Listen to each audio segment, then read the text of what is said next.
അൻവർ ഒരു 16 വയസ്സുള്ള മോത്തർ ഭാസ്കർ എന്താ ഇതൊക്കെ? ഏതൊക്കെ സംസാരത്തിലൊക്കെ ഇത്ര അഹങ്കാരം? അഹങ്കാരമല്ല, ധൈര്യം. ഇതിന്റെ പേര് ധിക്കാരെന്നോ? ധിക്കാരമല്ല, ബലം. നീ വെറും വൃത്തിയിട്ടവനായിക്കൊണ്ടിരിക്കുക. Sumathi, I'm not bad, I'm just rich. പണമുള്ളവൻ എന്നും ഈ ലോകം വൃത്തിയിട്ടവനായിട്ടേ കാണുള്ളൂ. അൺഫോർച്ചുനേറ്റ്ലി നീ എന്നെ അങ്ങനെ തന്നെ കാണുന്നത്.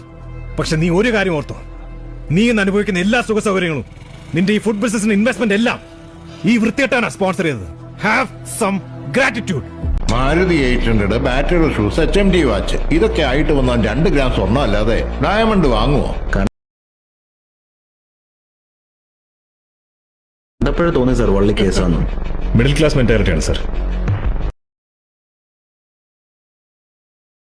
ഞങ്ങൾ ചെലവെല്ലാം ചുരുക്കി കയ്യിലുള്ള ഓരോ രൂപയും മെച്ചം പിടിക്കും.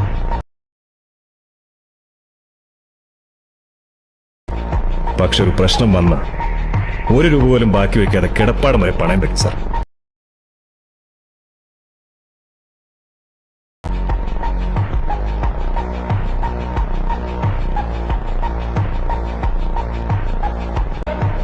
അവന്റെയൊക്കെ അഹങ്കാരം കൂടിയ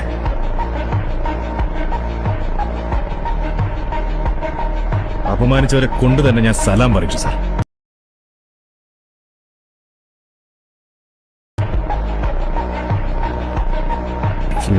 സാർ,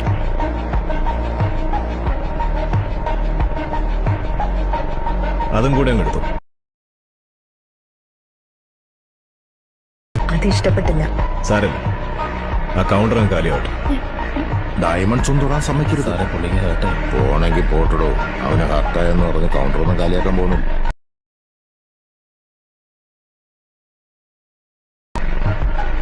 ഇത് 30 lakhs ഉള്ളൂ സാർ.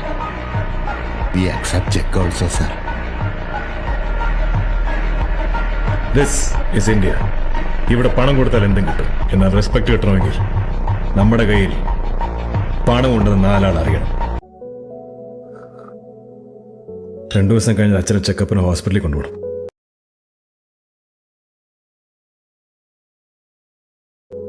അടുത്ത ആഴ്ച മോന്റെ സ്കൂൾ ഫീസ് അടയ്ക്കാനുണ്ട്. ലാസ്റ്റ് വീക്ക് ആയിരുന്നു അനിയത്തിനെ ഫീസ് അടയ്ക്കേണ്ടിരുന്നത്. എനിക്ക് പ്രൊമോഷൻ കിട്ടുമെന്ന് പറഞ്ഞ എല്ലാവരും അവിടെ വെയിറ്റ് ചെയ്യാ. ആ പട്ടേലാണെങ്കിൽ എന്റെ സ്കൂട്ടർ എടുത്തുകൊണ്ടുപോയി. എന്തിനൊരു ബസ് ടിക്കറ്റ് എടുക്കാൻ പോലും എന്റെ പോക്കറ്റിൽ 5 പൈസ ഇല്ല. അതിന് പോക്കറ്റ് ഉണ്ടായിട്ട് വേണ്ടേ? ദാരിദ്ര്യത്തിൽ ജീവിച്ച് മടുത്തറ. പിടിക്കപ്പെട്ട എന്റെ ജീവൻ തന്നെ ഇല്ലാതാവും. ഇനി ഭാഗ്യം കൊണ്ട് രക്ഷപ്പെട്ട എന്റെ കുടുംബം രക്ഷപ്പെടും. ഒറ്റ ദിവസം കൊണ്ട് ഒരുപാട് നഷ്ടങ്ങളുണ്ട്.